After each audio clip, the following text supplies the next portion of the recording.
Bienvenue dans cette balado en 2 épisodes intitulée « La maltraitance des personnes vieillissantes dans le parc locatif privé, constat sur un problème méconnu ».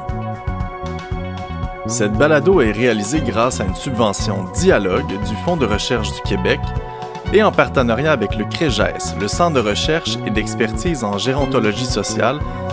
Je suis Julien Simard, chercheur en gérontologie sociale et anthropologue de la santé.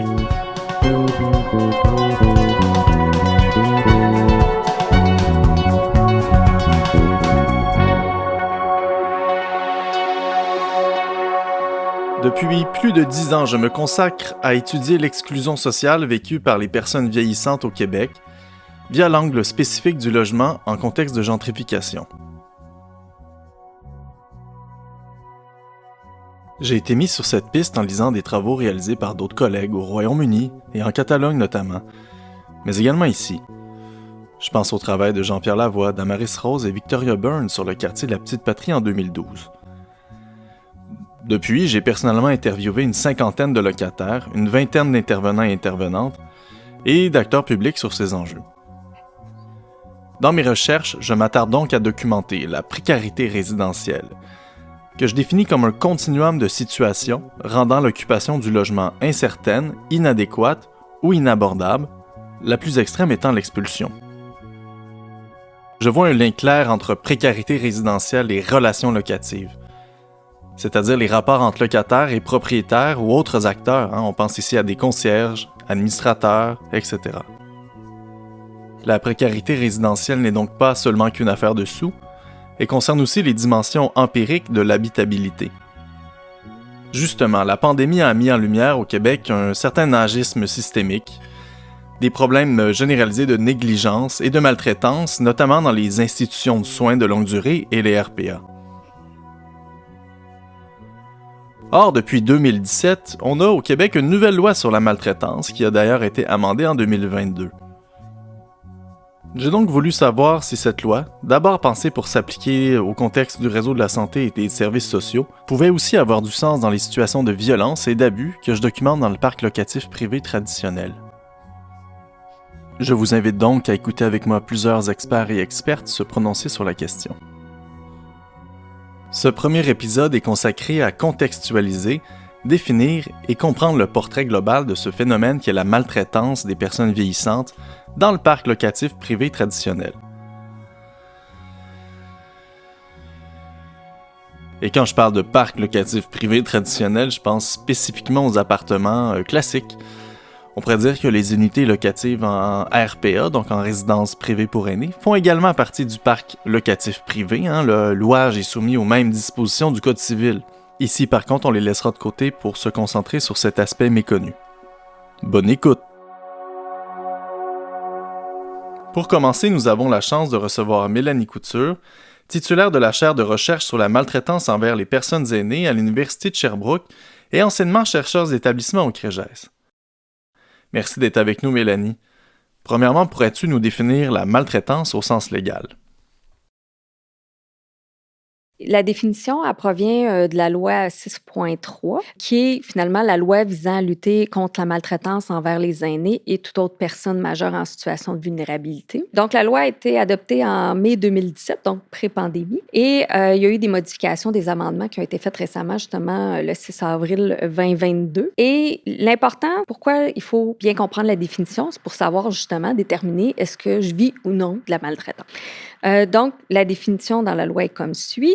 Un geste singulier ou répétitif ou un défaut d'action appropriée qui se produit dans une relation où il devrait y avoir de la confiance et qui cause, intentionnellement ou non, du tort, de la détresse à une personne. C'est important de comprendre que cette loi-là s'applique aux personnes aînées, mais aussi aux adultes en situation de vulnérabilité. Et il y a différents aspects de cette définition-là qu'il faut justement regarder plus attentivement. Donc, on parle à la fois de gestes, donc on parle ici de violence, mais on parle aussi d'absence de gestes, donc on parle de négligence. Donc, c'est important de comprendre que la maltraitance, c'est pas juste de faire quelque chose à quelqu'un, mais des fois de ne rien faire, de ne pas agir, va aussi causer du tort. Donc, ça, c'est important. Il y a la notion de confiance, donc c'est dans une relation de confiance. Et dans une relation de confiance, c'est pas seulement avec la famille. Donc, ça peut être avec un fournisseur de services, ça peut être justement avec un propriétaire de logement, avec les employés aussi de la compagnie qui s'occupe du logement également, et des amis, des voisins. Donc, si je comprends bien, l'absence de geste peut également constituer de la maltraitance. Est-ce qu'il y a d'autres choses dans la définition? Il y a aussi l'intentionnalité. Souvent, les gens vont penser qu'il faut que la personne veuille causer du tort. Mais c'est pas ça du tout, la maltraitance. Souvent, même, c'est non intentionnel. On cause du tort à quelqu'un sans vraiment le vouloir. Des fois, c'est parce qu'on manque d'informations. Puis, des fois, c'est qu'on pense bien faire, mais finalement, c'était une fausse bonne idée. Et là, on a causé du tort. Okay? Mais oui, il y a des gens aussi que c'est intentionnel. Ils savent qu'ils causent du tort. Ils veulent le faire parce qu'ils ont un gain, quelque chose qui va, un avantage à le faire également. Mais il ne faut pas toujours partir avec l'idée que c'est nécessairement intentionnel. Et c'est sûr que cette notion-là va aussi faire une différence dans comment on va approcher aussi les solutions. Parce que quand c'est non intentionnel, des fois, c'est d'informer la personne. Et puis là, on peut régler la situation. Mais quand c'est intentionnel, à ce moment-là, souvent, on va beaucoup plus aller vers les sanctions ou des choses comme ça, ou des recours légaux. Puis, il y a aussi l'idée de tort. Donc, un tort doit être causé également. Et ça peut être sous différentes formes. Dans les outils très utiles produits par le CREGES dans le cadre de tes fonctions passées, plusieurs types de maltraitance sont déclinés. Pourrais-tu nous les expliquer pour le bénéfice de nos auditrices et auditeurs? Ça peut vraiment se présenter, la maltraitance, sous finalement différents types. Donc, on peut parler de maltraitance psychologique. Donc, c'est la même chose que je disais tantôt. Ça peut être un geste, une parole, attitude, ou ça peut être aussi de la négligence psychologique, donc défaut d'action appropriée. Puis, le tort, ça va être une atteinte au bien-être ou à l'intégrité psychologique à ce moment-là. Et ça, c'est une des formes les plus courantes, puis très subtiles aussi. Fait que ça peut être de l'intimidation, ça peut être des commentaires désobligeants. Donc, c'est des petites choses qui s'accumulent puis qui, justement, au bout du compte, amènent un tort au niveau psychologique. Il y a aussi la maltraitance physique. Encore là, ça peut être des attitudes, paroles, gestes, défauts d'action. Mais là, cette fois-ci, ça va amener une atteinte au bien-être physique ou à l'intégrité physique. Il y a aussi tout ce qui est maltraitance matérielle ou financière. Donc, ici, on va parler d'obtention ou d'utilisation frauduleuse, illégale, non autorisée ou malhonnête des biens et des documents aussi légaux de la personne. Et ça peut être aussi une absence d'information, donc ne pas donner l'information complète. Tu sais, quand on parle de prendre une décision éclairée, bien, il faut de l'information, donc ne pas donner l'information complètement à la personne, ça rentre dans la maltraitance matérielle et financière aussi, ou de la mésinformation financière ou légale aussi. Donc, tout ce qui est juridique peut tomber aussi dans cet aspect-là. Donc, on pourrait dire que pour les locataires âgés à ce moment-là, qui ont des difficultés peut-être avec leur propriétaire, plusieurs des cas, quand on a un bail qui n'est pas conforme, qui n'est pas légal, on ne se fait pas tout expliquer non plus par rapport au bail. Là, on tomberait dans la maltraitance matérielle ou financière. Il y a aussi maltraitance organisationnelle, parce que des fois, c'est pas nécessairement la grosse compagnie à qui appartient les logements qui peut mettre des choses en place. Pour justement nuire aussi. Donc, il y a des pratiques des fois organisationnelles. Donc, on va parler beaucoup plus de maltraitance organisationnelle quand ça fait partie de la structure de l'organisation et ça nuit aux gens, finalement, au bout du compte. Donc, on parle de toute situation préjudiciable créée ou tolérée par les pratiques ou les procédures d'organisation, que ce soit les organisations privées, publiques ou communautaires. Et il ne faut surtout pas oublier la maltraitance sexuelle. On pense que ça n'arrive pas aux personnes aînées, mais oui, il y a de la maltraitance sexuelle des locataires âgés également. Donc, ça se définit comme suit. Attitude, parole, geste ou défaut d'action appropriée à connotation sexuelle non consentie qui porte atteinte au bien-être, à l'intégrité sexuelle de la personne. Merci, c'est très clair. Il me semble qu'il reste 2 éléments plus larges à prendre en compte. On parle aussi souvent d'un autre type, c'est l'âgisme. On parle souvent de l'âgisme ambiant. Donc, c'est vraiment de la discrimination en raison de l'âge par des attitudes hostiles ou négatives, des gestes préjudiciables ou de l'exclusion sociale. Donc, ici, ce serait d'être traité différemment basé sur le fait qu'on est plus âgé. Par exemple, si on parle des locataires âgés. Donc, les conditions pourraient être différentes pour les locataires plus jeunes et peut-être plus négatives ou difficiles pour les locataires plus âgés à ce moment-là. Et le dernier type de maltraitance, donc on parle de violation des droits. Donc, c'est toute atteinte aux droits et libertés individuelles et sociales. Donc, l'idée de base ici, c'est que la violation des droits et l'agisme peut être entremêlée dans les autres types. C'est-à-dire qu'on peut vivre de la maltraitance matérielle et financière, et au bout du compte, c'est quand même une atteinte aux droits et libertés individuelles, et c'est causé par de l'agisme aussi. Et donc, on est discriminé en plus à cause de l'âge également. Merci Mélanie. Ce que tu viens de dire fait beaucoup de sens, en tout cas dans les situations que je vois dans le parc locatif privé, où agisme, violation des droits et plusieurs types de maltraitance se mélangent évidemment.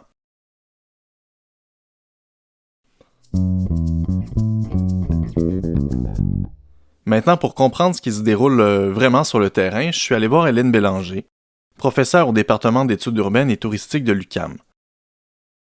Elle dirige présentement une recherche sur laquelle je participe qui s'intitule « Le logement locatif privé, facteur d'exclusion socio-territoriale des personnes aînées ». Rapidement, Hélène, la maltraitance dans le parc locatif privé, c'est isolé ou c'est systémique? À quel phénomène plus large ça peut se raccrocher? Dans ce travail-là, on s'intéresse plus spécifiquement aux formes d'insécurité résidentielle chez les personnes aînées qui vivent en logement locatif privé. Et ce qu'on peut constater, en fait, c'est qu'il y a beaucoup de similitudes entre les trois territoires par rapport à ce qui est vécu chez les personnes aînées quant à différentes questions de maltraitance de la part des propriétaires des logements.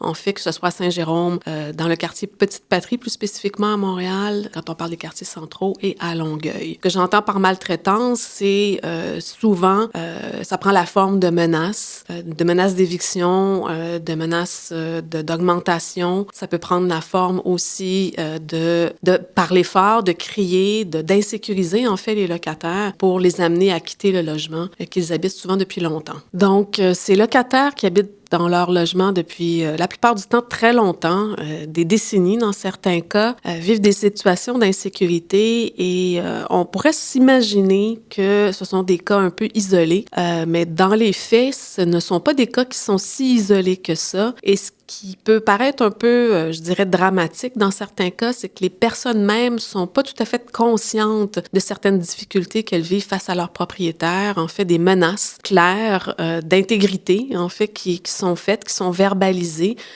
qui elles-mêmes voient ça comme étant quelque chose, pas de normal, mais de pas si anormal que ça. Donc, elles sont pas conscientes nécessairement que ce traitement-là qu'elles subissent est tout à fait inapproprié, voire illégal dans certains cas. Donc, ce sont des personnes qui deviennent vraiment en situation d'insécurité et qui, cela les freine, en fait, dans certaines demandes qu'elles pourraient faire pour un maintien dans les lieux dans des bonnes conditions, donc permettre un vieillissement dans leur logement actuel, dans un logement salubre et dans lequel le propriétaire en question respecte le droit de ses locataires. Donc, la question demeure, et ça rejoint d'autres situations, est-ce que ce sont des tactiques malveillantes de la part des propriétaires, dans des tactiques qu'ils vont déployer, une forme de violence qu'ils vont déployer pour mettre en insécurité ces locataires aînés-là pour les amener à quitter leur logement. Et c'est un peu notre hypothèse, et ce qu'on est en train de valider sur le terrain, en fait, c'est qu'à force de hausser la voix face à des locataires, de les menacer, de les mettre à la porte, d'augmenter le loyer de façon, je dirais, abusive, amène les locataires aînés à quitter leur logement et ce qui permet aux propriétaires de relouer beaucoup plus cher ces logements-là à des locataires souvent beaucoup plus jeunes et qui sont prêts à payer une différence assez importante quant au loyer mensuel. Merci Hélène, on comprend mieux maintenant les liens entre spéculation immobilière et maltraitance des personnes vieillissantes dans le parc locatif privé. En complément des propos d'Hélène, on va maintenant aller voir Martin Blanchard du RECLAC, soit le regroupement des comités logements et associations de locataires du Québec. Il a longtemps travaillé au comité logement de la Petite Patrie et a vu son lot de violence et de maltraitance justement envers les locataires âgés. J'ai été témoin à de nombreuses reprises de situations de maltraitance envers les personnes aînées. Un cas qui me vient à l'esprit tout de suite, c'est celui d'une dame un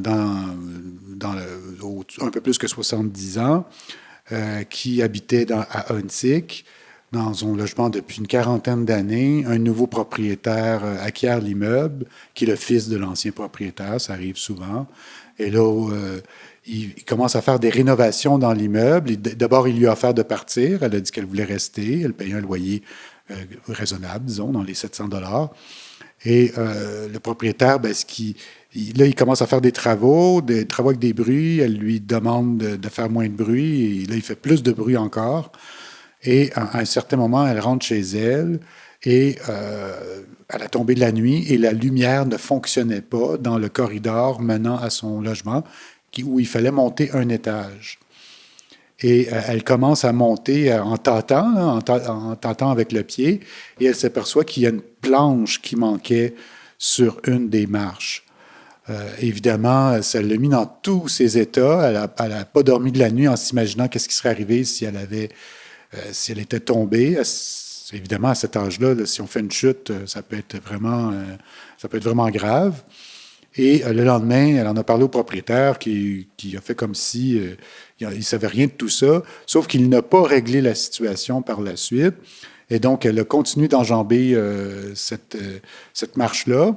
Et là, après ça, elle a reçu un avis d'éviction. Là, c'est là qu'elle a décidé de venir au comité logement où je travaillais. Et à partir du moment où je me suis mis dans le dossier, là, le propriétaire a remplacé la planche, a fixé la marche, lui a donné une baisse de loyer en raison du bruit et de tous les problèmes qu'elle avait. Il s'est désisté de sa cause de reprise de logement. Enfin, bref, c'est ce que je voulais illustrer par là, c'est que lorsqu'on est laissé à nous-mêmes et qu'on est une personne aînée, on dirait, et en fait, je suis témoin, là, et c'est le cas souvent, que des propriétaires profitent de la situation pour réellement, là, c'est comme s'ils encerclaient la personne dans sa vulnérabilité. C'est comme s'ils s'arrangeaient pour que la vulnérabilité soit encore plus exposée. Merci, Martin. Est-ce que tu aurais d'autres observations que tu aurais faites sur le phénomène à nous partager? Après, il y a toute la problématique là, des locataires qui ont un loyer, je dirais, moindre que le prix du marché. Là. Je ne vais pas dire pas cher, parce que ils ont un loyer quand même qui gruge une grosse partie de leurs revenus, mais il est un peu en bas du marché. Et donc, dans les occasions de flip puis de spéculation immobilière, les propriétaires, quand ils voient des locataires aînés dans des logements, c'est une cible. Quand ils voient qu'il y a des locataires aînés dans des logements, ils se disent « Peut-être qu'il y a une occasion d'affaires là, je vais aller mettre mon nez là-dedans s'il n'y aura pas moyen de faire une pièce avec ça. » Ils sont ciblés particulièrement parce qu'ils sont aînés par la spéculation immobilière. Et pas seulement à cause de la possibilité de faire un flip, donc de revendre beaucoup plus cher ou de relouer beaucoup plus cher une fois qu'on s'est débarrassé du locataire, mais aussi, encore là, en raison de la vulnérabilité puis de l'isolement social. Les personnes aînées sont aussi souvent isolées, ils ont moins d'amis, ils ont moins de réseau, ils sont dans un quartier où ils ont moins de connaissances autour d'eux, surtout dans les quartiers gentrifiés. Et donc, cet isolement-là et cette vulnérabilité-là profitent aux propriétaires qui veulent, par différentes formes de harcèlement, arriver à se débarrasser de leurs locataires. Et cette problématique-là, j'insiste là, sur le fait que les locataires aînés le savent. Donc, quand il y a un nouveau propriétaire qui acquiert l'immeuble, ou lorsque leur propriétaire actuel dit qu'il commence à penser à vendre, ou même lorsqu'ils s'imaginent que leur propriétaire actuel va peut-être vendre un jour, font de l'angoisse.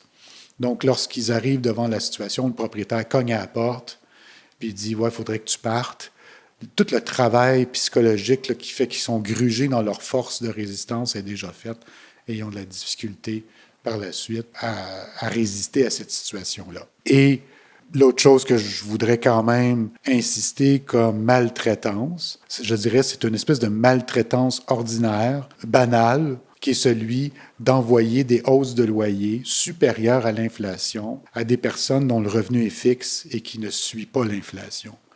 Et ça, c'est une forme de maltraitance ordinaire, banale, permise par la loi. Je vais en arriver à la loi tantôt, là, mais tout ça est très banal. On ne peut pas imaginer facilement que c'est de la maltraitance, mais c'en est. Parce que année après année, ces personnes-là ont un revenu moindre pour manger, pour se vêtir, pour acheter des lunettes, pour vivre une vie décente. Et donc, on peut s'imaginer là, comment ça peut être difficile en plus quand tu as contribué toute ta vie. Je reviens à la dame au début, là, que la marche avait été enlevée. Cette dame-là était couturière dans un truc de luxe. Là. Elle était couturière pour une marque de luxe. Et elle était ce qu'on appelle les petites mains. Donc, toute sa vie, elle a travaillé à faire du linge à 2, 3, 4, 5 000 $ le morceau. Elle se retrouve à la fin de sa vie. Elle dit « Laissez-moi tranquille, là. J'ai donné ce que j'avais à donner. Là. Laissez-moi donc tranquille. » Fait qu'il y a aussi cette violence-là. Le fait de te sentir tassé, le fait de sentir que ce que tu as contribué, ça ne vaut plus rien. Donc, en tout cas, c'est toutes ces formes de violence-là. Violence sexuelle, des personnes, des femmes qui se font échanger le paiement du loyer, des femmes aînées contre des services sexuels. Violence, d'harcèlement verbal, physique, enfin, toutes les sortes. Merci, Martin. Après avoir écouté ton point de vue sur ces réalités difficiles, j'ai eu envie de comprendre si la police et parallèlement le code criminel pouvaient jouer un rôle au niveau de la prévention et de la sanction de telles situations préjudiciables. Je me suis donc rendu au QG du SPVM sur Saint-Urbain.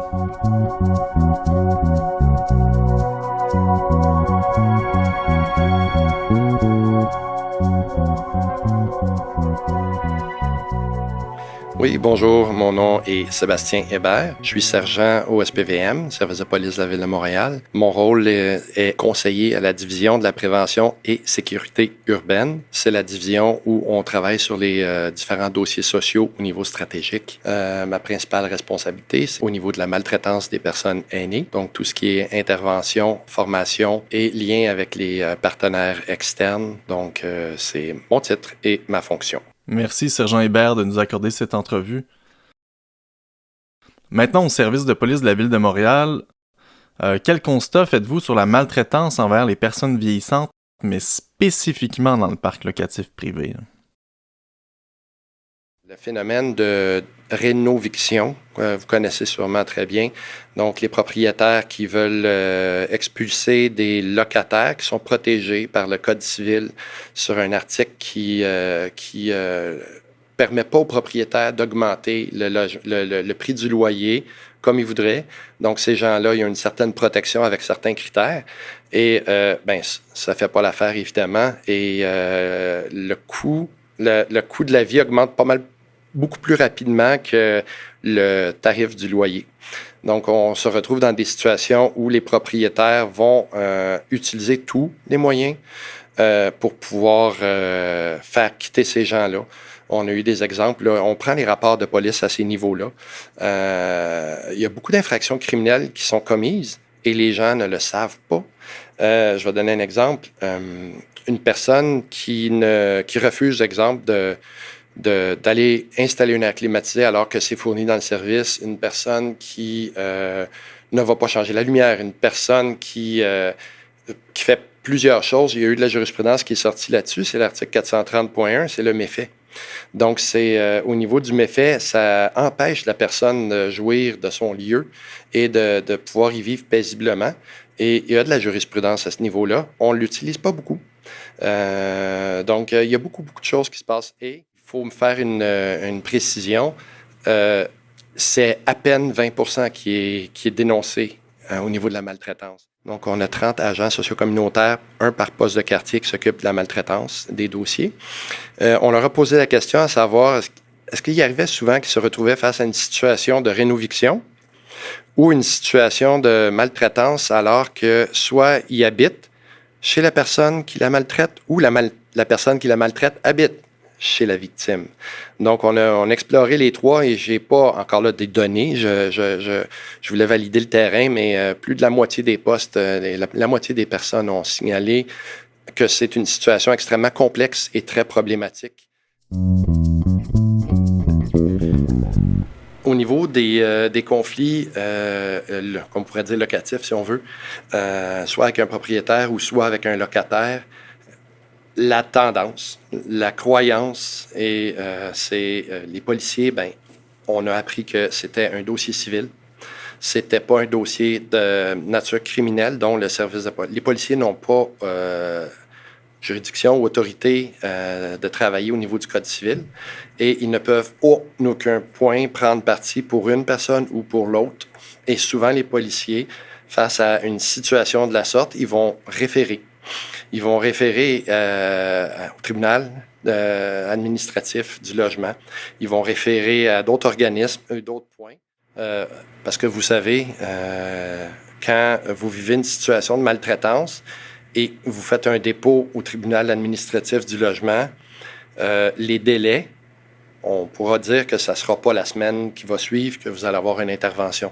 Donc, est-ce que c'est les bonnes méthodes qui sont mises de l'avant? On est en révision à ce niveau-là. Donc, de pouvoir trouver des alternatives que de référer au civil.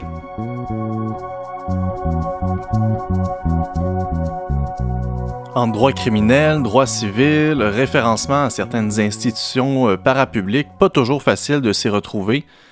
Sergent Hébert a justement parlé des protections du Code civil qui s'appliquent aux locataires âgés. Je suis donc allé voir 2 avocats spécialisés en logement pour mieux comprendre ces situations et je les laisse se présenter. Bonjour, je m'appelle David Théodore Searle, je suis avocat au Centre de justice de proximité et chargé de cours récemment à l'UQAM en droit du logement. Au Centre de justice de proximité, on rencontre environ 5000 personnes. Moi-même, je rencontre environ 1000 personnes par année, environ 20% en droit du logement. Et c'est un domaine où on voit de tout, à tous les jours, très intéressant. Et j'ai bien hâte d'en parler avec vous aujourd'hui. Je m'appelle Julien Delangy, je suis avocat en pratique privée. Je pratique surtout en droit du logement et aussi en litige civil. En droit du logement, je représente seulement des locataires. Merci David et Julien. Vous qui pratiquez dans le domaine quotidiennement, quelles seraient vos principales observations sur les réalités vécues par les locataires vieillissantes et vieillissants? Ce qu'on voit au centre, c'est tout ce qui ajoute une couche de vulnérabilité réduit les chances qu'une personne va amener leurs besoins devant un tribunal qui va faire valoir leurs droits. Ça augmente les chances qu'une personne vulnérable comme une personne âgée. Donc, quand je parle de vulnérabilité, je pense à la capacité d'écrire, de parler pour soi, de revendiquer des droits, d'encaisser des stress psychologiques, parce qu'on peut le voir dans nos métiers. Le logement, c'est extrêmement stressant. C'est notre besoin d'un logis qui est en cause. Donc, comme ça met en jeu tous ces facteurs-là, des personnes aînées, puis bien sûr, il y a toutes sortes de variables, là, ça peut varier, mais ça fait en sorte que souvent, ces personnes-là ne vont pas faire valoir leurs droits, vont choisir de déménager plutôt que de faire face à la justice.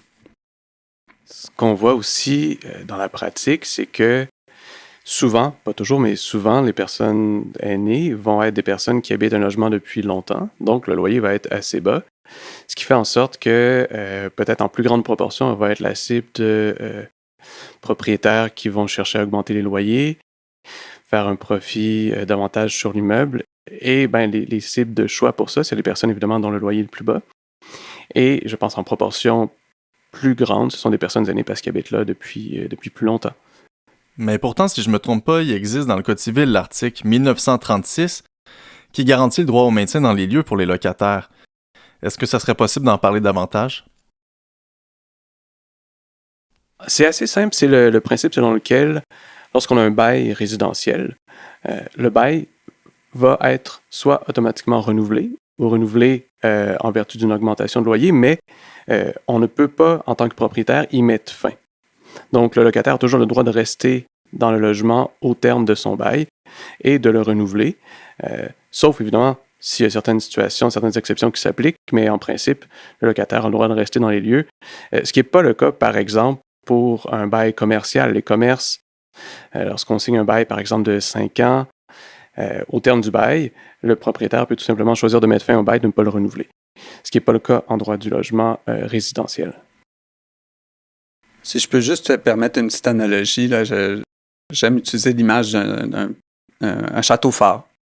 Tu sais, une fois que tu as ton bail, on ne peut pas te sortir de là sans qu'un juge ordonne autrement, que tu dois partir. Quelle proportion de situations à problème vécues par les locataires se retrouvent finalement devant le tribunal administratif du logement, donc le TAL?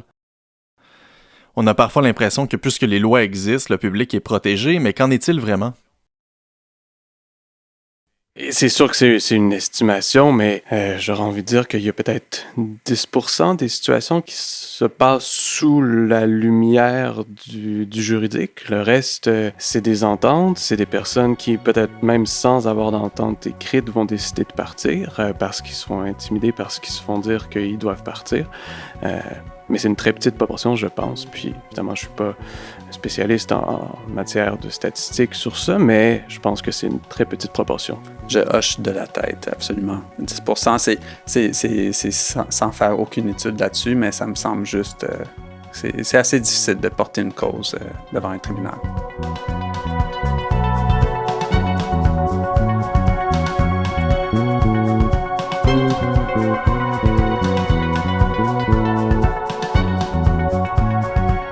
C'était donc tout pour ce premier épisode. Retrouvons-nous pour la dernière partie de cette balado intitulée « La maltraitance des personnes vieillissantes dans le parc locatif privé, constat sur un problème méconnu ».